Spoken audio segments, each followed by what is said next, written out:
Look, it's the 12-yard line. Good on you, man. We can't go another second. Joe got away scot-free. This area right here is shaved for public consumption. So when he goes to the store, people don't ask why he's wearing a sweater under his polo. Man, what happened to our show? Mario's got my backseat. Come on, Mario. It's a dickie. It's a Shade Falco jersey, for the love of God. You got to dress this thing up somehow.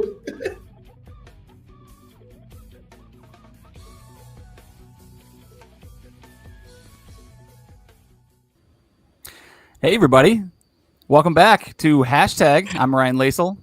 Joining me, Paul and Joe. A little bit of a change-up we're throwing you this week where I'm hosting. They're actually letting me do the unthinkable and host a show here. So welcome to the Failures Fantasy Football Podcast, where we suck so you don't have to. This is a new show that we're going to try out here on Hashtag Sports this season with some expanded coverage that the guys are planning. Joe, as always, is going to be back handling his razor-sharp picks throughout the season. I may jump in here and there to help him out and do some player props throughout the year. Paul and Mario are, as always, going to do their thing when it comes to the post-game show, when it comes to their weekly breakdown of all things Buffalo Bills. And we're going to try some fantasy this year as well. So we're all in different levels of fantasy. Joe is a little bit of a raw fantasy player, whereas Paul, Mario, and myself are bordering on degenerate or into degenerate in my case. So we're going to break down degenerate fantasy football guy. We're going to break down all things fantasy football for you throughout the season. We're going to do player rankings early this season. You know, we're going to obviously break down fantasy football. We're going to break down where we like players, projections, where we think they're going to fall. We're going to do some divisional breakdowns, focus in on each individual team, who we like from those teams, who we don't. And then throughout the year, we're going to be giving you some daily football DFS predictions. We're also going to give you some waiver wire priorities, streamer options throughout every season.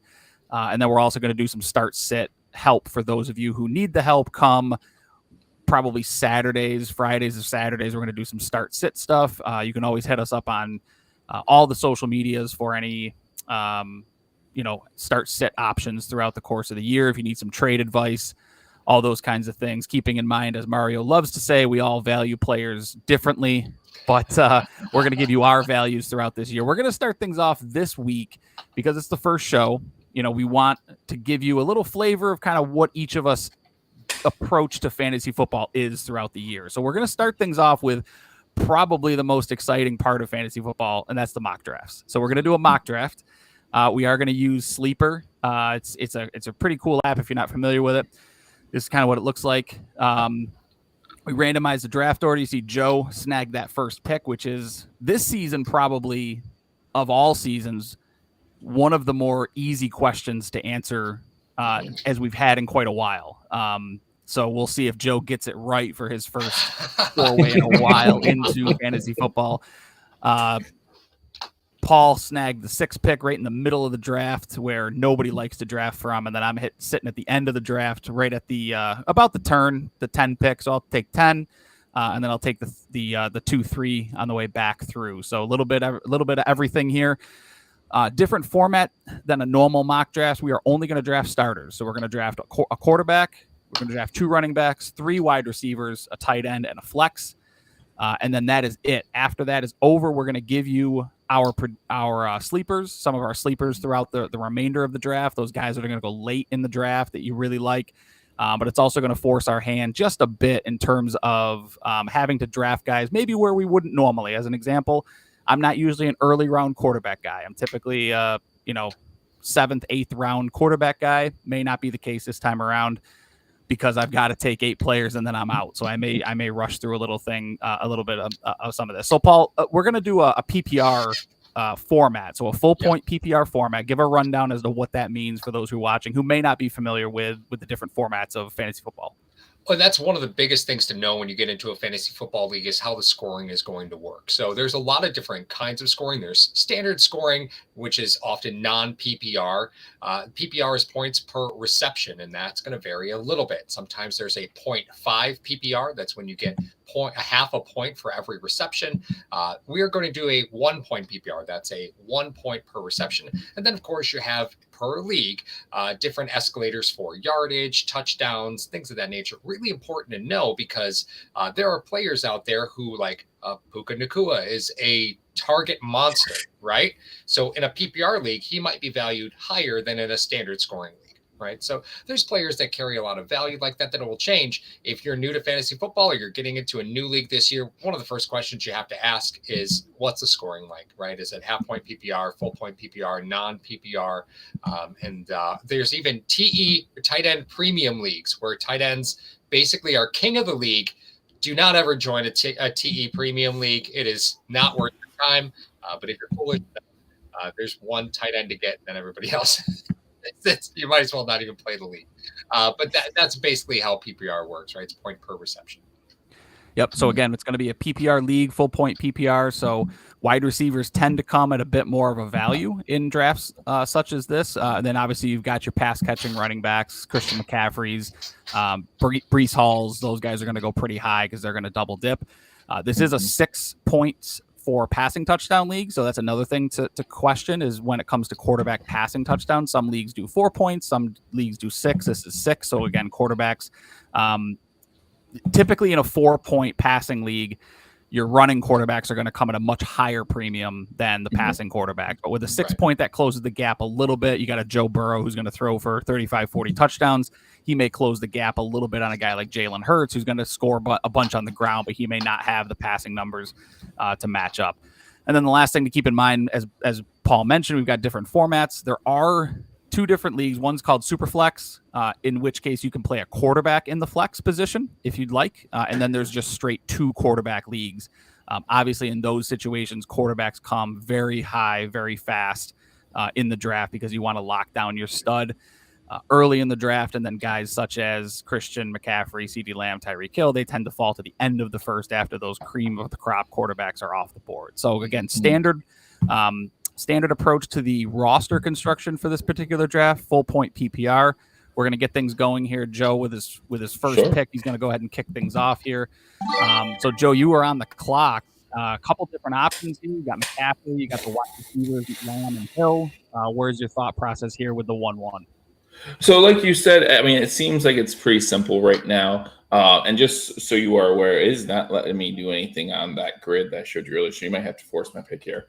But you think that Christian McCaffrey is the easy pick here, and I don't disagree with that. But as you do some mocks, you realize that if you pick Christian McCaffrey here, because remember, if you have the 1 pick in a snake draft, you don't pick again until pick 22, 24, depending on how many people are in your league, whatever it is. So the wide receiver market will be diminished by the time it comes back to you. You really have to be careful there. But with that being said, I think CMC is the clear-cut number 1 overall pick. Mm-hmm. Yeah. So you're absolutely right, Joe. You know, that first 4 picks. You're waiting a long time. So if you do go running back, you're going to get one of the few running backs, worth their weight in salt there. But the wide receiver market, quarterback market, it's going to be absolutely shot by the time it comes back. Yeah, so there's that wide receiver run that you talked about, Joe. So McCaffrey goes 1-1 to Joe. After that, it's Tyreek Hill, CeeDee Lamb, Jamar Chase, Amon-Ra, St. Brown. That's about the order that you expect those wide receivers to go. Somewhere therein, it's kind of like the 5 wide receivers, right? There's Hill, Lamb, Chase, St. Brown, Justin Jefferson, depending on where you value each of them. Everyone seems to be a little bit different depending on what you're looking at in the rankings, but it's somewhere in that range of these are the first 5 picks off the board. So Paul, you're left with, at this point, Joe may have to go after like a super RB route coming up here in order to get a couple wide receivers at his next turn. You're sitting in the middle of the draft. You've got your choice now between running back 2, or do you take maybe the last tier 1 wide receiver in Justin Jefferson, or do you because it's a PPR league, do you lean more towards like a Puka Nacua, somebody like that? So just your thought process here with this pick. Yeah, and first off, you always have to consider with the wide receiver who's throwing in the football, right? So Justin Jefferson taking a little bit of a sidestep there as far as I'm concerned. He's not with the his comfort food of Kirk Cousins there anymore. So it'll be Justin Jefferson's first season to see what he's really made of as far as that's concerned. But with that being said, players like Bijan Robinson and Breece Hall. I absolutely love Breece Hall. I am intrigued by Bijan Robinson. And of course, you have AJ Brown, who can just simply dominate a game, but isn't always the point monster that somebody like Justin Jefferson is. AJ Brown will put up games where he puts up 40 points, but there will be some games where he puts up 8. Right? It's just the nature of AJ Brown. Justin Jefferson all the way here. As much as I love Bijan Robinson and Breece Hall, still a few too many question marks for me for those young running backs who didn't even make it through their rookie year healthy. So, yeah. So Justin Jefferson here, Bijan Robinson, Breece Hall come off the board after that. So at this point, I'm on the clock now with the 10 pick. So I've got a few different options here. I've got Puka Nacua that's still there. We talked how he is a PPR monster. Definitely a kid that you'd like to see, sitting there at the 10 pick. Garrett Wilson is another intriguing name. We've seen him. You mentioned, Paul, the Justin Jefferson situation with, a quarterback who we're question marking and we're not sure what he's going to look like. We've seen Garrett Wilson be an elite wide receiver for fantasy football, despite who's at quarterback. So the option of having Aaron Rodgers back, we don't know what he'll look like, obviously, with the Jets, but he's certainly one that you like to keep an eye on. And then you got the two running backs that are sitting here, Jahmyr Gibbs, Jonathan Taylor. Gibbs is really interesting. He should see an uptick in usage. He had a huge catch ratio last season. Jonathan Taylor, as good as they come, but you don't know, again, with Anthony Richardson, what's that vulture situation going to look like? I'm going to go ahead and take the safe bet here, and the safe bet being Puka Nacua. He's going to go out and catch 105, 110 balls. That's easy 105, 110 points. He's going to catch a bunch, take a lot for yardage. He's going to score touchdowns. Cooper Kupp is back and healthy, but I think that just makes that Rams offense all that more potent. So I'm going to go ahead and lock in Puka Nacua here. I'm guessing strategy-wise, one of these two running backs is probably going to get back to me, Jahmyr Gibbs or Jonathan Taylor, and I'm good with either one of them. So I'm hedging my bets a bit here with this pick. Yeah, and the only thing that I would pause on Puka Nacua for is if I really love Kyren Williams, right? Like that's on the comeback, that's the piece that I get a little worried about, and that's kind of the situation that you find yourself in, right? You can get oft injured Saquon Barkley, or now you can go with Kyren Williams. So again, the only reason I wouldn't have targeted Nacua was if I really loved and I thought I was going to get Kyren Williams on the turn. But that's a risk. Right, because you don't want to go Rams 1-2 in your draft if you can avoid it. I'm a huge Kyren Williams fan this year. If I can't wind up with Puka Nacua in the first round, I'm really happy with Kyren Williams at the 1-2 turn. That's a pick I love in this instance. So I hedged my bets. I lost out on both Gibbs and Taylor in this situation. Garrett Wilson goes right after, and then Team 12 doubles up Gibbs and Marvin Harrison, which is interesting to see a rookie wide receiver going this high for Kyler Williams. But Joe, really quick, what are your thoughts on Marvin Harrison in fantasy this year? Taking him a little early, I think, at the 2-1. That, for my appetite at least, I tend to avoid rookies that early.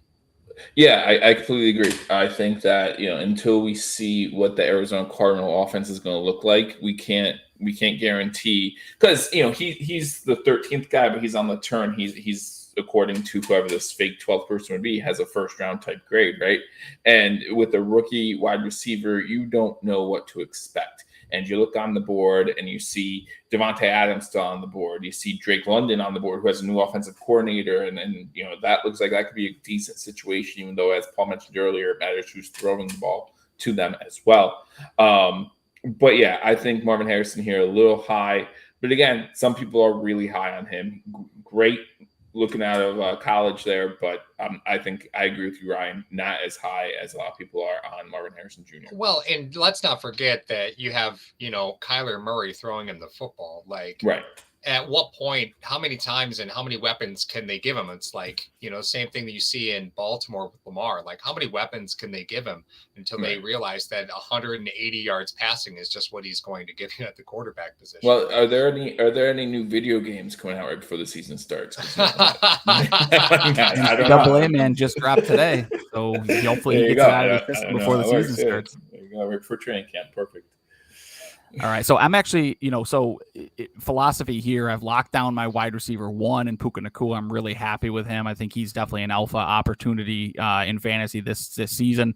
So now I'm looking at my running back position. Kyron Williams, for me, probably off the board at this point because of the fact that I take Puka Nacua. I'm not taking 2 Rams, 1-2. Now the question comes, do I want to lock in one of these other top, tier 2 wide receivers, Devontae Adams, Drake London, Chris Olave? I'm not 100% sold on them. This season, I think Devontae Adams is due for at some point hitting that wide receiver cliff that all wide receivers do. We saw it with Julio Jones. We saw it, we've seen it over and over again with these elite guys. They just kind of fall off. Drake London is interesting because he was super productive in Atlanta before they had this new offensive coordinator. Now they've got a guy who's going to throw a little bit more in neutral situations, which you definitely want to see. And then Chris Olave, who's due for a big breakout year as well, back with Derek Carr.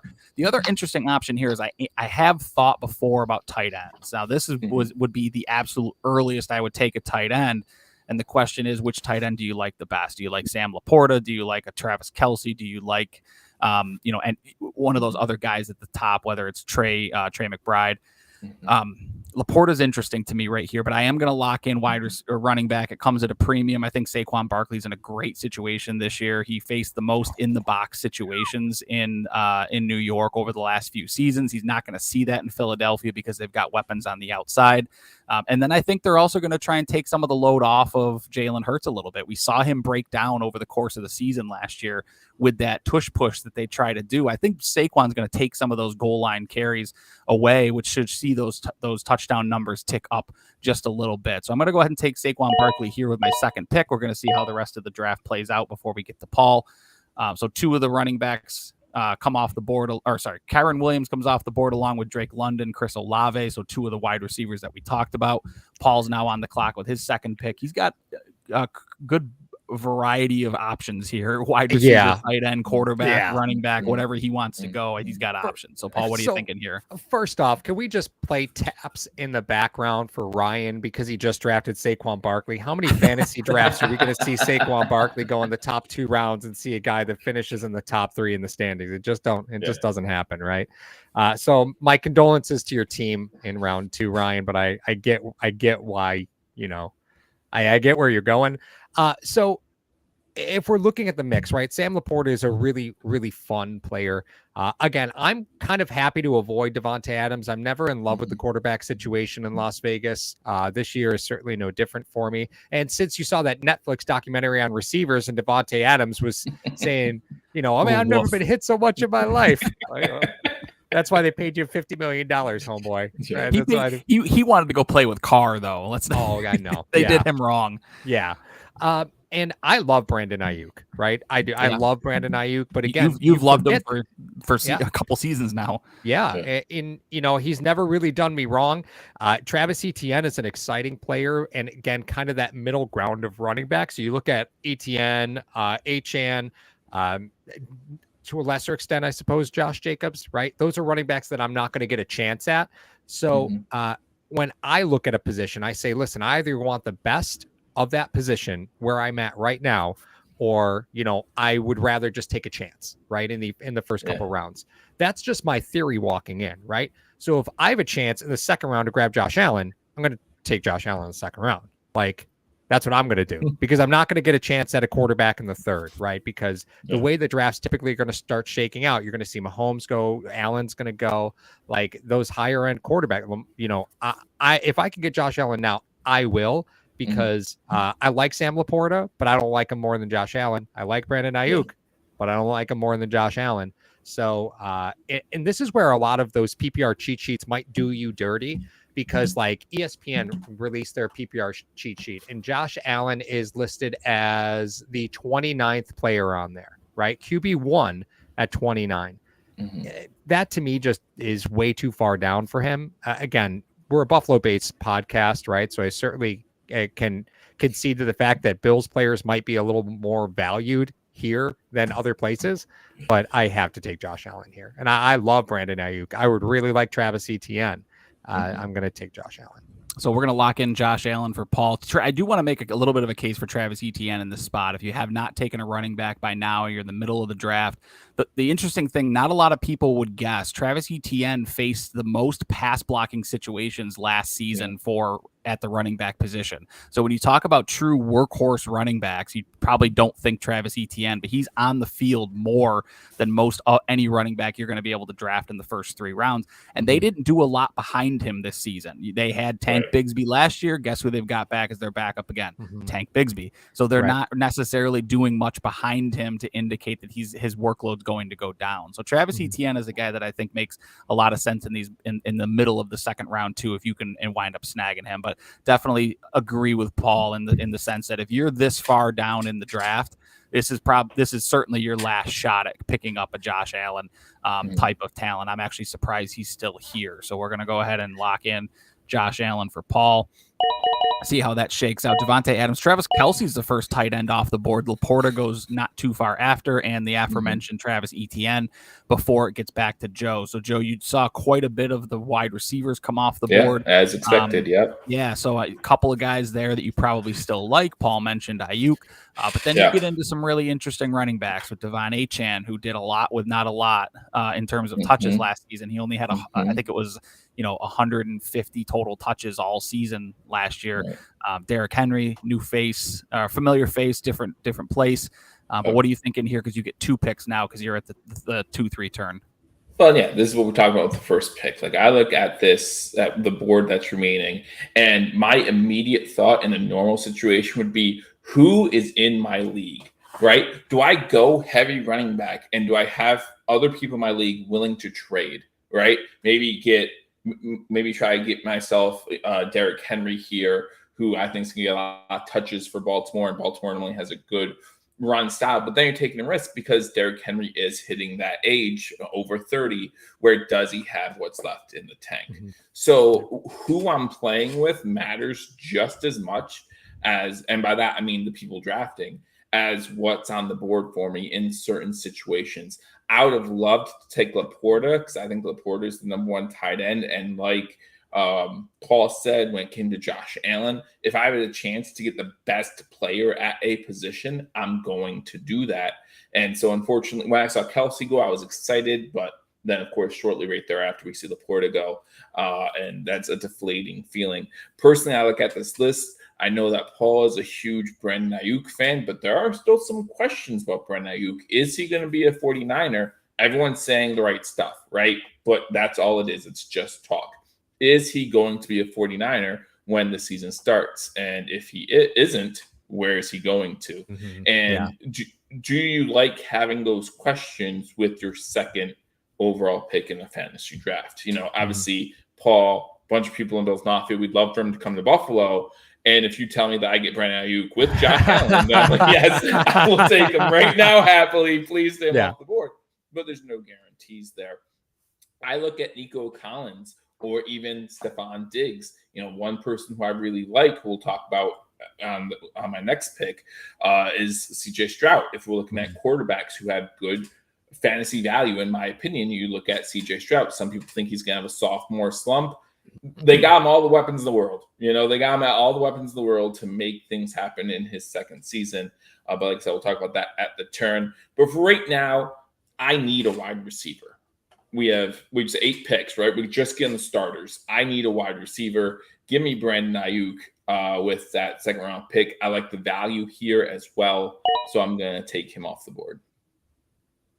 And then you go into my third pick. Again, what quarterback is going to be available to me in the next 20 picks? So I really have started looking at quarterback. Even you look at tight end, to me, Laporta and Kelce are up here. The rest of them kind of mingling, in the second tier of tight ends. So I can hold off on that. I'm okay with that, especially since we're only drafting 1 each team, whatever. That's fine. So I'm looking at the quarterback position mainly, and especially since we're only drafting starters here. I know it's a little further down on the list, but I like him, and I think he's going to be a little bit of give us good fantasy numbers. Give me CJ Stroud as my quarterback number 2 taken off the board.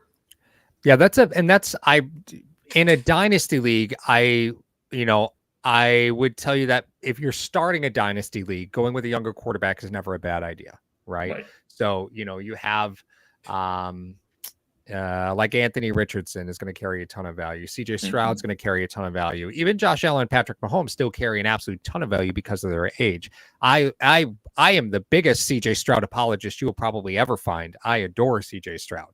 I will say that with the embarrassment of riches that they've given him, I am not high on Joe Mixon in Houston. Now, Brian loves Joe Mixon. So, I love Joe Mixon in Cincinnati, I guess I should say. So, to me, I don't know if while they have Diggs, while they have Nico Collins, while they have really nice players there, to me, I wouldn't have valued CJ Stroud over Mahomes or Jalen Hurts, right? Like, I just think they're more established weapons. And while CJ Stroud's exciting in a PPR league, in an if we were establishing a dynasty league, I think it's a different argument, right? But let's talk about that real quick, Ryan. We're just doing a standard PPR draft, right? This isn't a keeper draft. If this were a dynasty draft where you're drafting a team and then you're going to keep everybody afterwards, I think the value on that totally changes, right? A player like Stroud, you would normally see go early like this because players are trying to get ahead of that value. Well, McCaffrey does not go number one in that instance. Best player still goes number one. Best player in the league still goes number one. So my approach to fantasy when it comes to quarterbacks is sometimes a little different than others, right? So like to me, that's super high for Stroud. And the problem with Stroud is he's not going to get you the rushing yards. He's not going to take off and run. He's not going to get you the rushing yards. He's not going to get you the rushing touchdowns, which means to match a guy that you're taking in the second round or third round in a Jalen Hurts, in a Josh Allen, in even a Patrick Mahomes, in an Anthony Richardson, he's going to have to throw for 40 touchdowns in order to match those guys when it comes to points, right? And not that he can't, he's got the weapons to do it. It's just, I think it's a big ask in someone's sophomore year. It's a big ask to have Joe Burrow go out and throw for 40 touchdowns, right? But when you look at Joe Burrow, I think the parallel to Burrow and Stroud is a lot very similar, more so than it is CJ Stroud to a Josh Allen, right? So when I look at Joe Burrow, who's going as quarterback 9, that to me is a good parallel for CJ Stroud. When it comes to Josh Allen, it's an Anthony Richardson. So again, it's typical what you're looking for in your quarterback position. To me, that's high for Stroud. But I certainly can't fault anyone for thinking that he went out and threw for, I think it was 32 touchdowns last season. He's gotten more weapons. He's going to be better in that situation. He's going to throw for 40 touchdowns. I'm okay if you believe that. That's just not my typical philosophy. I'd rather see a quarterback that has the legs to get to 40 without having to throw for 40, because I think that's a big ask in today's NFL. But so we got Achane off the board again. Miami, super explosive running back. He's really interesting to me at this 2-3 turn spot here. Diggs, Collins go back to back, the 2 wide receivers in Houston. I think it's high for Diggs. I think all of us in Buffalo are expecting a little bit of a fall off. I don't even think that these 2 are the 2 best wide receivers in Houston. I think Tank Dell. Tank Dell is the number 1 wide receiver in terms of production this year in Houston. DJ Moore then off the clock. So Paul, you're up here. You need probably need a running back at this point. You got some choose from Josh Jacobs, Derrick Henry, Isaiah Pacheco, who's another one that's really interesting this season, and what he'll do in Kansas City. So what are your thought process here? Well, first off, I'm fading DJ Moore. I think DJ Moore played out of his mind last year. As far as production goes, but with everything happening at the quarterback position, I'm fading on DJ Moore. I'm happy to let somebody take that, because again, to me, I just don't see DJ Moore carrying as much value as this. I mean, granted, last year put up a ton of value, right? A lot of people weren't super high on DJ Moore entering last season, put up a great season as far as, the circumstances around him. But I'm fading on DJ Moore. I'm glad they've added Keenan Allen. They've got Darnell Mooney back. So I mean, there's definitely weapons there in Chicago for sure. Right, Rome Odunze. Like there's plenty of guys there, and DJ Moore doesn't have to be the whole show anymore like he was last year. Right, exactly. And I think from a volume standpoint, that makes DJ Moore just not nearly as attractive. Right, the volume was the reason. So if I'm looking at what's the best fit for me, right, because I think as the draft goes on, that's what evolves. Josh Jacobs, because the way Green Bay has used running backs in the last few years, Josh Jacobs doesn't seem like a great fit, but it's the Josh Jacobs show. There ain't nothing else there. right? It's Josh Jacobs, and then that's it. So if I'm looking for exclusivity, like Derrick Henry's got exclusivity in a way, in a way in Baltimore, and Isaiah Pacheco, Kansas City runs through running backs, so even Pacheco, when he was the number one, wasn't necessarily the number one because McKinnon got a lot of third down snaps, and that stole some value from Pacheco. And maybe if you're looking at all these running backs, again, I'm kind of forced into taking one. I have to take Josh Jacobs here, as much as it pains me, and as much as Mario wanted me to take him in the second round. Mario was begging me in the chat to take him in the second round. Yep. Yeah, no, but that patience, right? You just take a look at what everybody else has, and that's just what patience brings you. So, yeah, I'm good with Josh Jacobs here. I'm happy with Josh Jacobs. Again, I don't like committee scenarios. Green Bay had been a committee for a while when they drafted A.J. Dillon. They're trying to make, the Jones and Dillon show work. It just wasn't effective without Rodgers. I'm totally happy with Josh Jacobs here. And Josh Jacobs had a bad deal last year. Like teams just put everybody in the box against him, and there was just no way he was going to be competitive in that Las Vegas offense. It was not a possibility. Yeah, absolutely. So Jacobs off the board, Mike Evans thereafter, the ageless wonder that he is, especially for fantasy production. Mm-hmm. Derrick Henry, who's another one that's interesting. Derrick Henry's usage rate is really fun to look at, and him playing in Baltimore this year. So Derrick Henry with the lead when in wins. So in games that the Tennessee Titans won, he averaged 24 touches a game. In games that they lost, he averaged 13 touches a game. So a team like Baltimore, who loves to run the football and loves to play defense, he's really interesting to look at. But he is in his age 30 season, which is always typically that point of no return for running backs. Mm-hmm. Pacheco comes off the board thereafter, and then that comes back round to me. So I've got a running back, I've got a wide receiver already in Puka Nacua and Saquon Barkley. So I've got a couple of different ways that I can go here. Really kind of open things up a little bit. I think with this pick here, what I'd like to do is I've got 3 wide receivers here. Actually, really 4 wide receivers kind of in this realm here. I don't dislike any of them. I don't necessarily think that any of them is better than the other. So in those cases, what I'll do is I'll take a position that I really like, a player that I really like, and that's Jalen Hurts. So I'm going to get my quarterback out of the way here. All 3 of us are going to have quarterbacks at this point. Jalen Hurts, I think, is just that next level of rushing quarterback. I think he's better than Lamar Jackson overall. I think he's in a better offense for a quarterback, and I think he's more effective. He plays for a better team, all that kind of stuff. So Jalen Hurts will be my pick here. And the reason for that is, kind of like regular teams do in the NFL draft. If you've got like 4 or 5 guys and you don't really super like one over any of the others, let everybody else behind you make the decision, and then you'll kind of take what's left there. So I'm going to take Jalen Hurts here with my pick. We'll see who gets back to me. So Michael Pittman comes off the board. Jalen Waddle, who I think can have an interesting year this year. Mm-hmm. He's healthy for the first time in quite a while. So it'll be interesting to see what that Miami Dolphins offense looks like. And this makes me happy with my pick, right? Because I took Jalen Hurts. 2 quarterbacks go thereafter. Yeah, you probably get stuck with Lamar there, or you don't get any of them at all. Or anybody like that. Yeah. So now I've got my choice here between Deebo Samuel and Malik Neighbors. I also could potentially go Rashad White, who's like a steady Eddie when it comes to a running back. I mean, he's going to go out and he's going to do okay for you. He's going to be a really solid RB2.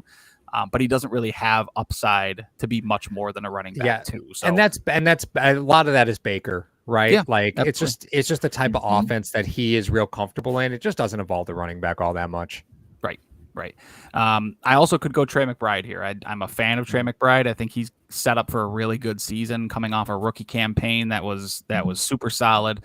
He's playing in a pretty high powered offense that they're trying to retool. I think they're going to throw a lot more. Kyler Murray's healthy, so I think that's a really fun offense to keep an eye on. And then there's Malik Neighbors. I mean, rookie wide receivers don't always work out, but if any of them is going to, it's going to be Marvin Harrison and Malik Neighbors, and I get Neighbors 2 rounds later than Marvin Harrison, right? all that said, I'm going to take Deebo Samuel here. I think, just from an offensive standpoint, a consistency standpoint, yes, he's injured once in a while, but I've already got a wide receiver one that's super solid. It's going to play every game. I take the upside of Deebo Samuel, especially with that new kickoff rule that's out there. It's fun to think about what he can do potentially in that new kickoff rule. So Deebo Samuel is going to be my pick here. I'm going to have 2 wide receivers, a running back, and a quarterback because I do need 3 wide receivers. So he comes a little bit at a better premium for me as well. So Rachaad White comes off the board, Malik Neighbors, DK Metcalf, and now we're back into Paul's lap here. Yeah, so I want to point out, Ryan, you drafted the greatest Saquon Barkley handcuff in Jalen Hurts, right? Like when Saquon Barkley gets hurt, Jalen Hurts will increase his rushing statistics for you to offset the loss of Saquon Barkley.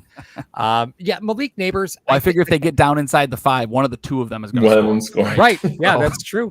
That's true. And DK Metcalf. From just a manimal perspective, right? DK Metcalf in the 4th, I think kind of tells you how the mighty have fallen because DK Metcalf was a top 6 wide receiver last year, right? Going in.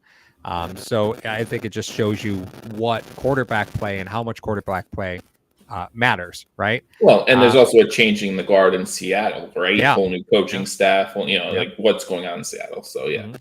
So, and looking at where I sit now, we run into some really fascinating options, right? Because you have a Cooper Kupp coming back from injury. And of course, Cooper Kupp, when healthy, is one of the top 3 wide receivers in the league. But that was a couple seasons ago now at this point, right? Next, Trey McBride, who I absolutely love. Oh, thanks, Jared, so much. Love the content, guys. Can't wait for the next In the Car video. We'll get there, Jared. I promise. We'll get there. Now you guys have to get back in the car. We do have to get back in the car. Forced you back in the car. Yeah. You know what? I've joked with the kids. I was like, you know what? Maybe I'll buy like a defunct mail van, right? Like mail delivery van, because the steering wheel's on the opposite side. So that way I could sit in my spot in the car and still drive. Yeah. That would freak people out. So getting back to it, Devonta Smith is just, is just an incredible wide receiver. Tons of upside with Devonta Smith still, even though he had a great season last year. And then you have the bane of my existence, James Cook, who again, I can't stomach having James Cook on my fantasy team. I can't do it. Personal problem there. And then of course, Mark Andrews coming back from injury. So if I'm looking at where I have to go again, is it a best of the rest scenario? Well, I've already got Justin Jefferson, Josh Allen, and Josh Jacobs. So at that point, I don't love Mixon because I don't think I'm just not a big fan of Mixon, not a big fan of Cook. But the cupboard's getting real bare there, right? So this might be my last opportunity to get a running back that some people have heard of. But I'm going to do something that's a little crazy, and I think I'm going to look and build my battery with who I think will be the number 1 receiver in an offense this year. And I'm going to take Dalton Kincaid here because he's not going to get back to me. Right. I'm going to take Kincaid because I think he'll be the Bills' number 1 wide receiver this year. It's just the way that I think it's likely shaking out unless there's some sort of roster move there. Kincaid to me offers a ton of value, probably more than Trey McBride. I don't think he offers as much point value as James Cook or Joe Mixon in as total points on the season. But once we start peeling back what's left at that position, I can't punt both running back and tight end. I'm not in love with any of the running backs on the board. So I'm going to take what I think is the best player at the position left on the board, and that's going to be Dalton Kincaid. All right, so Dalton Kincaid comes off the board. I like that pick there for you. Cooper Kupp shortly thereafter. James Cook, Trey McBride all come off along with Devonta Smith. So back in Joe's queue here. He's got back-to-back picks. Oh, he's got a running back, wide receiver, and a quarterback already. So, Joe, what are your thoughts here? Well, so immediately I look at the board and see what's available, right? And then, again, Joe Mixon's still there.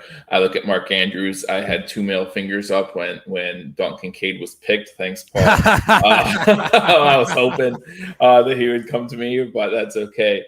I see Mark Andrews available, and I know I need a tight end, so that is glaring to me. But in fairness, you said we need 3 wide receivers. Is that correct? Yep, 3 wide receivers and so a flex. I could very easily go wide receiver at this spot as well. So that's kind of where my head would be at. Luckily, it's just a mock draft because I'm really not liking this team right now, guys. Again, I think the one pick this year, you get the best player available, but it makes it tough on every other pick after that. Yeah, it sure does. Turn picks are tough for sure. Yeah. It's a long wait between picks. Yeah. So yeah, that's just my opinion. But here I would go running back. I'd go Joe Mixon. Just because I look at that. And one thing I also looked at is, so now I have 3 guys with a week 9 bye week.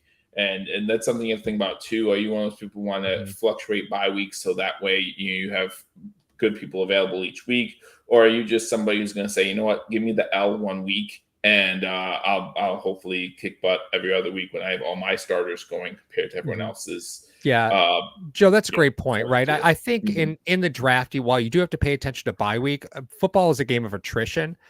So it is very possible that if you're trying to circumvent drafting too many players with the same bye week, the injury bug's going to take care of that for you at some point eventually anyway, right? So it almost begs to question, if it's early in the year, am I willing to, am I trying to circumvent those week 8, week 7 bye weeks, right? Week 7, week 8, week 9 bye weeks. And am I willing to accept guys with like week 12 bye weeks, right? Because again, football's a game of attrition. Odds are somebody's going to get hurt along the way. And it's, unfortunately, more likely in the middle of the season and end of the season than it is at the beginning of the season. So, and it's absolutely true. Yeah, that's a good point to bring up, and definitely something people should consider when they're making their drafts, right?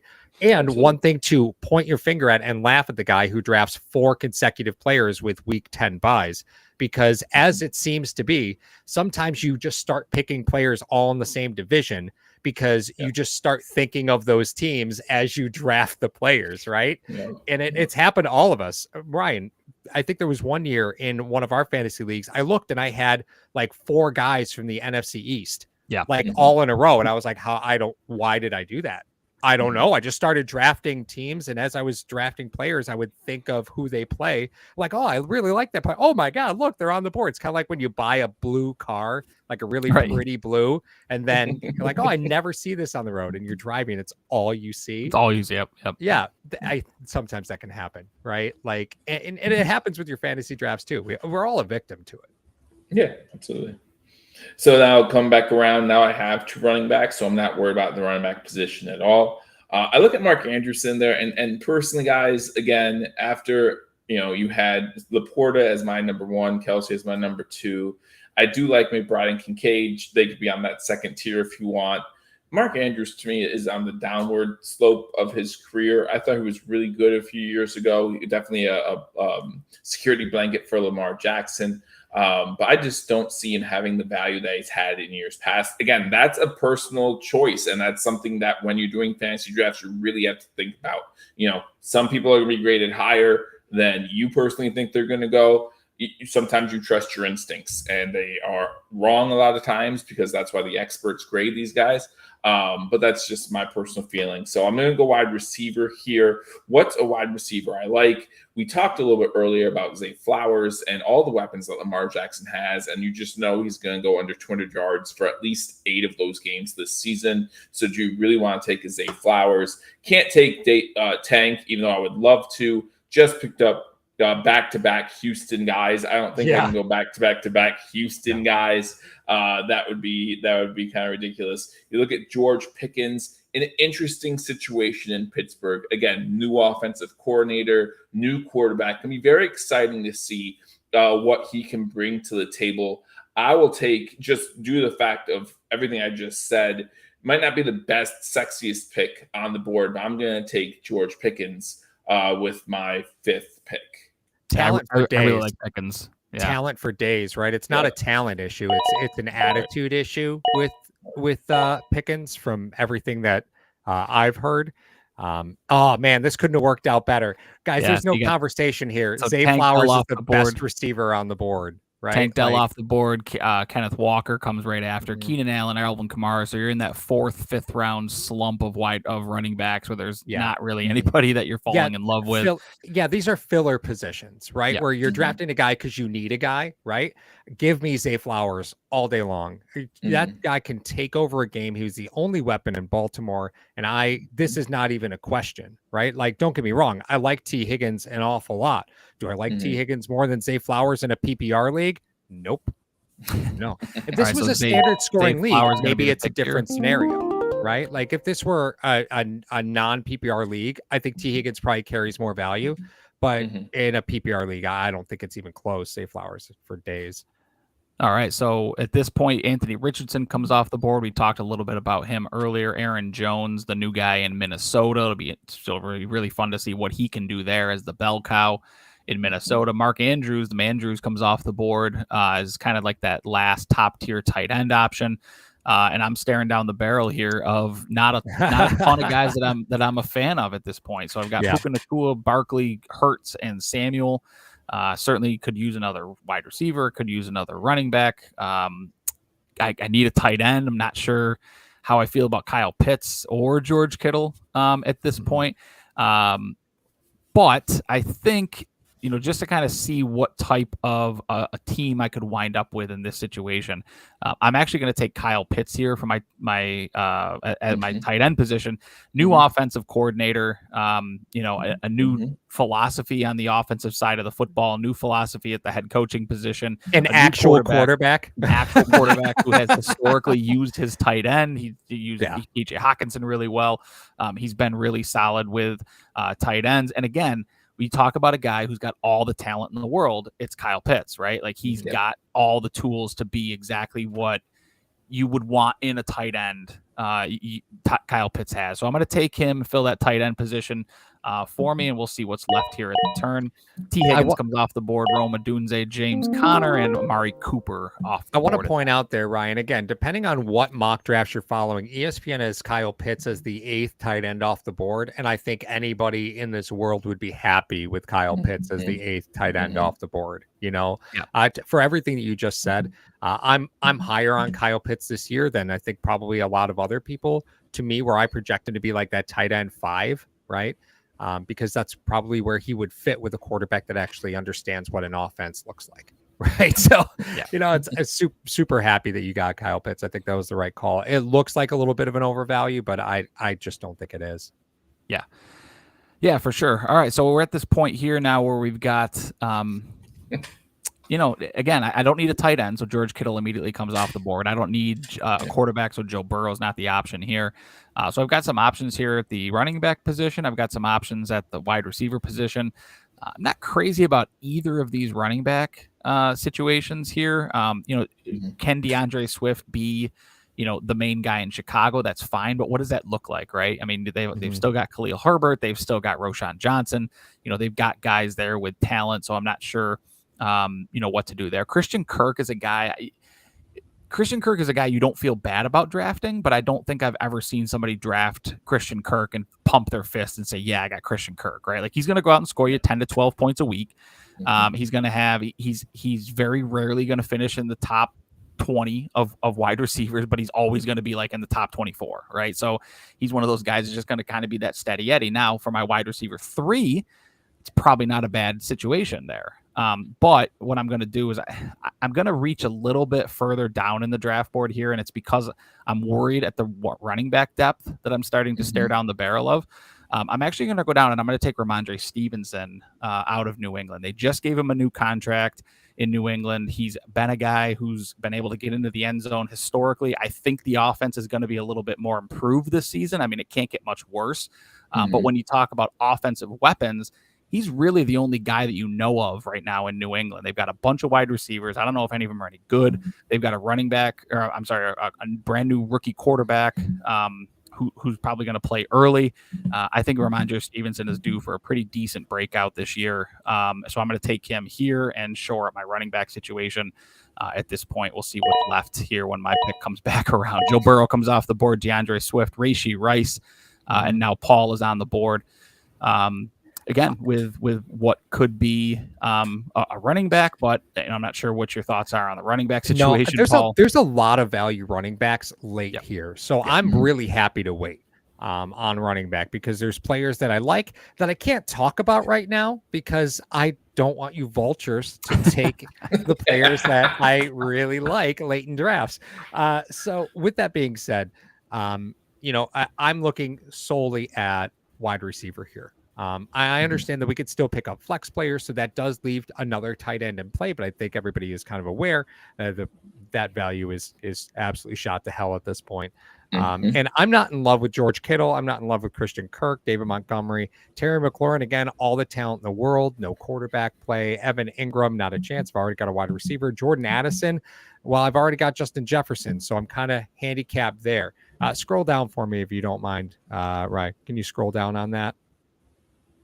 Perfect. Thank you so much. Let's see. Godwin, Dak Prescott, Xavier Worthy, Hollywood Brown. Yeah, it's kind of a big mess down there, isn't it? So I guess, right, looking at where I have to, because I have to make a pick, I guess my next best pick would be Christian Kirk. And the reason I say that is, again, looking at opportunity, I think Christian Kirk's going to get a bunch of opportunity. Trevor Lawrence is a good quarterback. He is very Gardner Minshew. Gardner Minshew loves intermediate routes, and that's what Christian Kirk's going to run for Jacksonville. So I'm okay with taking Christian Kirk here. I don't love it, but again, these are parts in the round where you kind of become a victim to the picks that you made earlier, right? I would love to grab Jordan Addison, but there's no value for me grabbing Jordan Addison when I already have Justin Jefferson. Yep, absolutely. And he's going to be so a guy you're okay with, not a guy you're going to fist bump.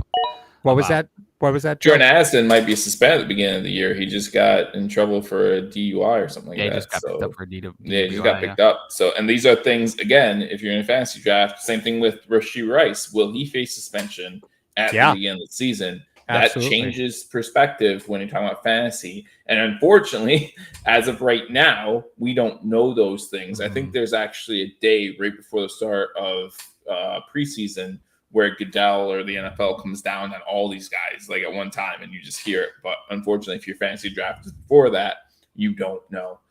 So now I'm up. Kittle comes off the board. David Montgomery, Jordan Addison, Dak Prescott, and that leaves Joe with his 6-7 turn pick. Right. And I'm good with George Kittle being taken off board because I already have 2 Niners, right? Even though I like George Kittle as a tight end, again, can't go to that well that many times. I did notice I went San Fran, Houston. So Pat Freiermuth is still available. I could go Pittsburgh. Not going to do that, however. But I do need a tight end. So you look at the tight end position, who is still available. And again, we all know what it is at the tight end position. If you have waited this long to get a tight end, you're just grabbing whatever you can. And I think right now, if I didn't already have 2 Niner players, that George Kittle would be great value. But again, already having 2 Niner players, I think the same thing about an Evan Ingram, if he is still available. I think he was still available, correct? Yep, still available, yeah. Yeah. Someone who, as Paul mentioned, when he picked up Christian Kirk of Jacksonville, there's going to be opportunities there. He's not someone who's going to wow you. He's going to maybe get you 6-7 touchdowns this season, but that's kind of where I've handcuffed myself coming into this point of the draft. So that's where I'll go with this pick, getting Christian Kirk. And move on to the turn. Evan Ingram. Evan Ingram. Sorry, yeah. Evan Ingram. And then move on to the turn. Again, look at what we already have here. We have two running backs. We have a flex still to get, and also a wide receiver. Correct? Yeah, correct. Yeah, so you need another wide receiver and a flex. Other 2 spots. Yeah, and again, you look at the board. Terry McLaurin, the best pick available, as Paul said, all talent in the world. You just question, who's getting the ball. But you're talking about the 7th round. So if you still see a guy with that much talent in the 7th round, a guy, again, where else are they going in Washington? Like, who else is getting the ball? So definitely looking at that pick and saying, I want something like that on my team where he's going to get targets. And hopefully he's going to stay healthy because he did have a little bit of an injury history. But again, at this point in the draft, that's what I'm going to go with. So I'm going with Terry McLaurin at this point. All right. So Terry McLaurin comes off the board. Hollywood Brown, Chris Godwin, Jaden Reed, Najee Harris, the first of the two Pittsburgh running backs off the board. Now we're back to Paul, who does need a running back and a flex remaining for his picks. Right. And I'm so thankful I didn't have to make 2 picks in that mess. Right. So my apologies, Joe. But that's the downside of drafting first or last. Right. It is, yeah. So to me, this is where I'm willing to take a chance on a player. And I think we lost Joe. Hold on. I'll add him back.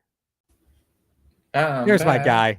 There's my guy. So this is where I'm willing to take a chance on a player, especially since we're ending at this. Like there's some players that, you'd like to try and slide post starter, right?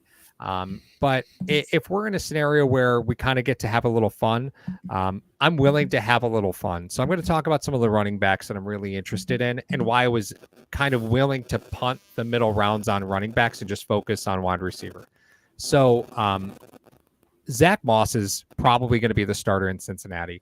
And even though they have Chase Brown, who is significantly faster than Zach Moss, I think showed enough filling in for Jonathan Taylor for teams to go, well, Zach Moss is not bad at football, right? Yeah. So Zach Moss is a great pick, but again, a little early for a player like Zach Moss. If there's a run on running backs, he will go. But I think there would need to be a run on running backs in order for that to happen. And sometimes at the tail end of your 7th and 8th rounds, those mini runs can happen and completely disrupt your strategy there.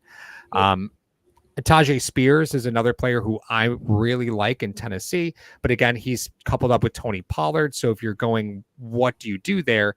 They're just going to go with whoever is the most successful, and you just kind of have to pick your poison, right? Do you like Tony Pollard? Tony Pollard had a huge hype coming into last season, and now he's in Tennessee, and it seems like everybody's forgotten about him. So Tony Pollard, Tajay Spears, kind of pick your poison there. The player that I'm going to take, though, is Nick Chubb. And I'm going to take Chubb because at what his ceiling is, there's absolutely no reason not to draft Nick Chubb here, because I know that, yes, he's got that injury history. I'm willing to take him a little earlier, right? Because I might still be able to come back and get a Zach Moss, get an Austin Eckler, who's now in Washington, right? I might be able to make those moves, even a Jalen Warren, right? I'll be able to grab in a later round. But I know that I've got a chance at Chubb. Somebody's going to overvalue him at some point. So I'm happy to take Nick Chubb now. You're happy for that to be you. Like you're the one overvaluing I'm him. overvaluing him. But I look at it this way, right? I'm valuing him here because I know he's not going to last much longer. Somebody will see the value in a healthy Nick Chubb and take it. Same reason why Ryan in our One Dynasty League is refusing to get rid of Nick Chubb. Refusing to get rid of him. Yep. I'm going to hang on to him. He just benched. You saw he benched like 500 pounds or something like that today. Can't bench with your legs, Ryan. No, he squatted. He squatted. Squatted. Okay. Yeah, he squatted that kind of weight. Okay. All right. So Xavier Worthy comes off the board, the third Kansas City wide receiver. I think I'm not sure any of the three are going to be worth having in fantasy this season. Just historically, that doesn't work out after Tyreek Hill left. Brock Bowers, the rookie tight end, off the board, and then Calvin Ridley, who I was kind of secretly hoping would get back to me. I'm a big Calvin Ridley fan this season. Wait, with Will Levis? Yeah, because Will Levis loves to throw it deep, and Calvin Ridley's one of those guys that loves to run under Will ball. Levis loves to throw it deep because Will Levis doesn't know what cover 3 looks like. So that's why Will Levis likes to throw it deep. So. That's very true. But in the 7th, 8th round, where he's typically is drafted this year, I like him from any of those Tennessee weapons. But it leaves me with an option here of, I got Tony Pollard, Raheem Mostert, Zamir White at the running back position if I want to go any of those guys. And then in the wide receiver position, not a lot. Lad McConkey, not super sure what that Chargers offense is going to look like. DeAndre Hopkins, like I mentioned, I prefer Ridley of those wide receivers in Tennessee. And then you get into these other unknown running backs, Javonte Williams, Jonathan Brooks. We talked about Zach Moss, Austin Eckler, so kind of a hodgepodge of not a lot of exciting options here at this point. And this is kind of where, for me, early in the draft, this Hurts pick is probably a pick that I would not normally make if I was doing a full draft, because I would have probably gone in this situation, Pacheco. I'm sorry, on the way back, I probably would have gone Rashad White or maybe even a Dalton Kincaid here. And what that does is that changes the trajectory of my draft. Now I don't have Pitts here. I don't have to settle for Ramondre Stevenson here. I can move those guys up. And now I can look at a Kyler Murray or Jordan Love, who I'm a big fan of, especially in those late rounds, because I think that they're going to come with some value, and I think that they're going to be high performers, top 10 type quarterbacks, and I'm good with that if I can get other talent higher up on the board. So that being said, I'm gonna go ahead and make a pick here because, well, you have to make a pick, right? And in that situation, what I'm gonna do is I'm gonna go ahead and I'm gonna take Deontay Johnson here. And the reason I'm gonna take Deontay Johnson is because he is another vacuum in a PPR situation, right? He's a guy who's gonna get a ton of balls thrown his way. He loves to run those short little routes from the slot. And that's where you have to go if you're a young quarterback who's really trying to find his way. And that's Bryce Young, right? He's trying to have a rebound season. They're trying to do more with him. And I think Deontay Johnson, they went out and got him as a shiny new weapon along with Xavier Legette. And I think they're going to throw a ton of balls Deontay Johnson's way. And one thing he's been really good at is catching a lot of balls when they're thrown his way. He's good with bad quarterback play. So I think he's a pretty safe pick here out of all the other options. And maybe a guy who can break out a little bit. If he can get into the end zone 6-7 times, he's going to have a pretty good season, I think, this year. This poor guy, like, who is his agent? You know, like, shoot that guy into the sun, because Deontay Johnson, again, worlds of talent, but just lauded with bad quarterback play over and over and over again. So you got Raheem Mostert, Tony Pollard come off the board along with Njoku and Ferguson. And I really like Ferguson. Yeah, I really like Ferguson this year as well. He's another late round tight end if you have to wait on a tight end. Jake Ferguson's a guy that I really like. Njoku's another guy that I really like. He had a ton of success last season when Deshaun Watson was on the field. So the prospect of him starting the season healthy is really positive from a fantasy perspective. But probably going to round out my team here. I've got two running backs. I've got 3 wide receivers. So all I need is my flex at this point. I'm going to round out my team and actually fill it with one of these running backs. And the running back that I'm actually going to fill it with, I typically in this situation may like a Jonathan Brooks, but I just went Carolina. I don't know how high powered that Carolina offense is going to be. So I'm going to take the steady production, the guaranteed production. It's between Zach Moss, Austin Eckler. What's Austin Eckler going to look like? He was a shell of himself last year. He's going to a worse offensive football team this year. So Zach Moss is going to be my pick here. I really like him in round 8. If you can stretch him to round 9, that's fine. But if you can't, you have to take him to round 8 because I'm early in the round. I'm fine with that too. Zach Moss, I think, is going to be really solid from a running perspective this season. I don't know how much Chase Brown is going to take from him, but I'll take any piece of that offense that I can get, especially if I can get it in round 8. So the Buffalo Bills' first receiving weapon, first wide receiver comes off the board. Keon Coleman, Kyler Murray goes right after. I really like Kyler Murray in the 8th this season. Dallas Goedert goes, and now Paul's on the board, on the clock as well. Paul, same situation that I'm in. He's got his flex position to go, so he really has the pick of whatever position you want to go here at this point. Yeah, and I think again, this is probably where, in a normal draft situation, I wouldn't look for injury replacement, right? Yeah. But I kind of have to handcuff the Nick Chubb pick a little bit here, having made that in this short scenario, right? Normally I wouldn't do that. I would be able to be a little bit more patient, but because I really can't be any more patient, I kind of have to go with a little bit of flash here, right? A player that probably comes with a lot of pedigree, and I'm going to take Jonathan Brooks, right? I think Brooks probably makes the most sense to handcuff Chubb here because he's got the most upside. I really don't like Javonte Williams. Brian, what was it? The running back in Washington, not Eckler, Brian Robinson. Brian Robinson. I think is probably going to get, like, Eckler's in an interesting situation, right? Because again, they have not great quarterback play in Washington. So Eckler to me is sort of a weird one. I like Brian Robinson to be a little bit more of the solid production back for them.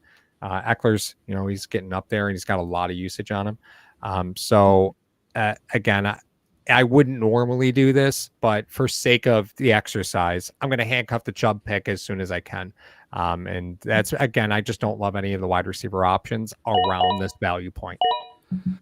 All right, so Jordan Love comes off again. Another, as mentioned, Jordan Love. If you can, you can get him late in pick. He's going as the 10th quarterback off the board. I really like that type of value for him. I think he's going to be super productive this year at that 10th quarterback. And again, if you can get value higher in the draft because you wait on a quarterback versus taking a quarterback early and filling from there. Caleb Williams off the board, super high for Caleb Williams. I'm not a believer whatsoever, especially in his rookie campaign. Brock Purdy. Well, this is filler, right? Yeah, this is filler because you have to draft him. Right. Zamir White as well, and Joe's on the clock for his final pick here. And Joe, you've got some flexibility here again. You're just going to fill out your flex position at this point. Yeah, and again, we'll talk later about people who we like who we're not able to draft because we're doing the 8 starters, and there's still plenty of value coming in later rounds, just not when you're only doing the starters here. You look at this list and you look at D-Hop sitting right there. Yes, older, but man, his production at times is still really good. So you look at Austin Eckler, as Paul said earlier, and you say, what are you getting out of Austin Eckler, especially in Washington, bad offensive line, things like that. I realize that this, as Paul mentioned earlier, this is a Buffalo Bills channel, and the value of these players might be a little higher than on other boards. As someone who doesn't have a Buffalo Bill currently on his team, I look at a guy like Khalil Shakir and say he's the only wide receiver in that locker room that's proven that has a camaraderie with Josh Allen. We have seen in the past with Josh Allen, we'll talk about this plenty in the preseason, I'm sure, that Josh Allen loves the guys he loves, right? And he tends to be a little more not sure about the guys he's not sure about. So we look at Khalil Shakir. I'm getting him in the flex, 8th pick. I'll take Khalil Shakir with my pick. Hey, right, we so did Joe it. Closes things out with Khalil Shakir. So first exercise is finished. We've went 8 rounds to fill out our rosters. Joe picked from the 1 spot. He winds up with McCaffrey, Ayuk, CJ Stroud, Joe Mixon, George Pickens, Evan Ingram, Terry McLaurin, and Khalil Shakir. Paul, picking out of the 6th spot, winds up with Jay Jettas, Josh Allen, Josh Jacobs, Dalton Kincaid, Zay Flowers, Christian Kirk, Nick Chubb, and Jonathan Brooks. I pick out of pick number 10, wind up Puka Nacua, Saquon Barkley, Jalen Hurts, Debo Samuel, Kyle Pitts, Ramondre Stevenson, Deontay Johnson, and Zach Moss. So with that said, Joe, we'll give you the first stab at this. So we'll keep it relatively short here, but a couple guys that you're targeting late in drafts that you really like. Doesn't have to be this draft specifically, but just 2 guys that you like kind of later in the draft. Let's call it round 10 or more that you're kind of circling and saying, if I can get him late in drafts, I'm super happy with it. So I'll pick 2 players, and these players would handcuff each other at the late round running back position. And one would give even greater value if you're in like a keeper league, something like that. Great value here, I believe. Really like the kid. So I look at, again, I talked earlier about new coaching hires, things like that. Greg Roman, Jim Harbaugh in LA, huge run rate. So we can talk about that at some other point. But I would take a guy like Gus Edwards, double-digit touchdowns last season, and you can even pair him with J.K. Dobbins. But I'm not looking at J.K. I'm looking at their 6th-round draft pick out of Troy, Kamani Vidal, I believe is how you say his name. If you haven't seen this kid, he's short, but he's got a big frame, and he's able to punch that goal line if he needs to. So he'll get you touchdowns. And you look at the other 2 running backs who are there, not exactly the greatest health history. So you're talking about a young running back getting on the field potentially. Again, a guy that 6th-round draft pick might not even be anything but a practice squad player at the start of the season, but he might see more value as the season wears on. That's 2 guys that I would look at. All right, Paul, next up for you. Yeah, so I think this kind of depends a little bit on on the format that you're drafting, right? So if you're in a 1-year league or keeper league, sometimes that can skew the way that you would, attack the later rounds. So I'm going to give one for standard leagues and one for dynasty, right? Just keeping in mind that sometimes your priorities will change. To me, from a dynasty perspective of the players to kind of keep out for, Trey Benson is about as good as it gets for a player that has pure speed and raw power. And he is a freak athlete. And he's got James Conner standing in front of him. And Conner's had some injury history, but really has been a workhorse back in Arizona.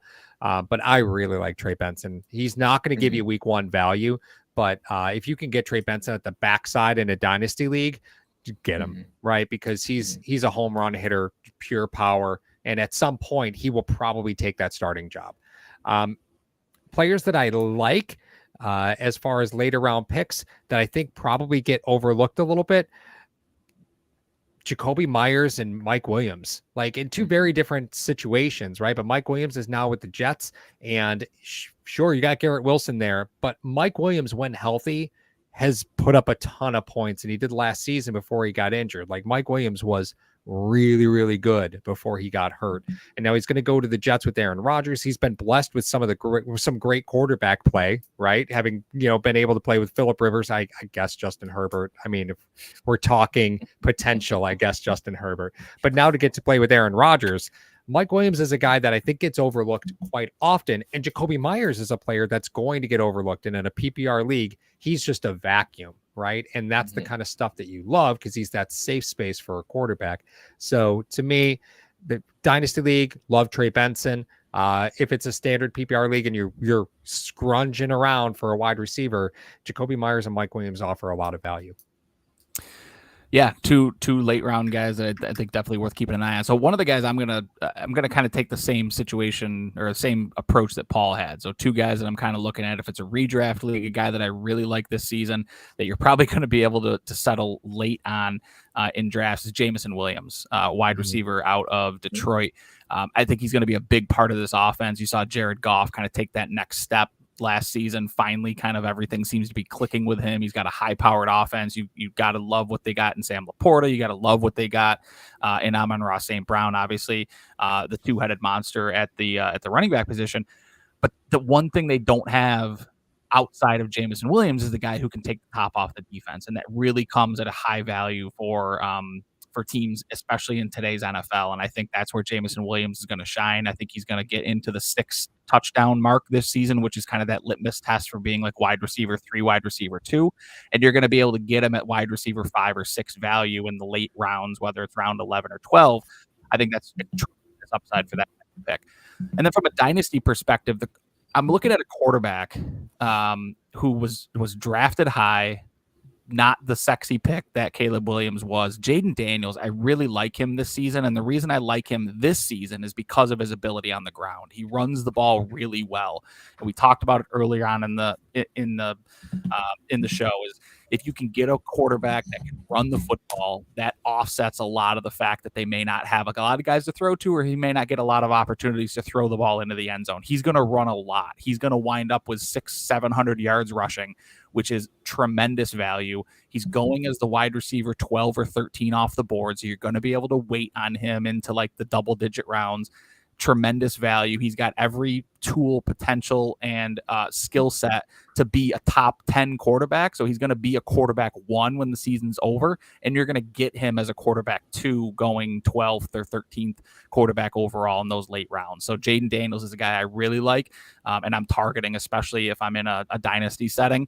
Even if I'm not, if I'm in a redraft league and I wait on quarterbacks and I gamble on Jordan Love or Kyler Williams doesn't work out, or Kyler Murray, I'm more than happy taking Jaden Daniels a couple of rounds later, even than those guys, and adding some additional talent to my bench. Yeah, and that's a great point, Ryan, right? Because the rushing yardage is going to offset the interception numbers, right? Like if you're losing points for interceptions, the value that they bring on the ground is just simply going to outweigh the fact that they might throw some picks in that learning curve.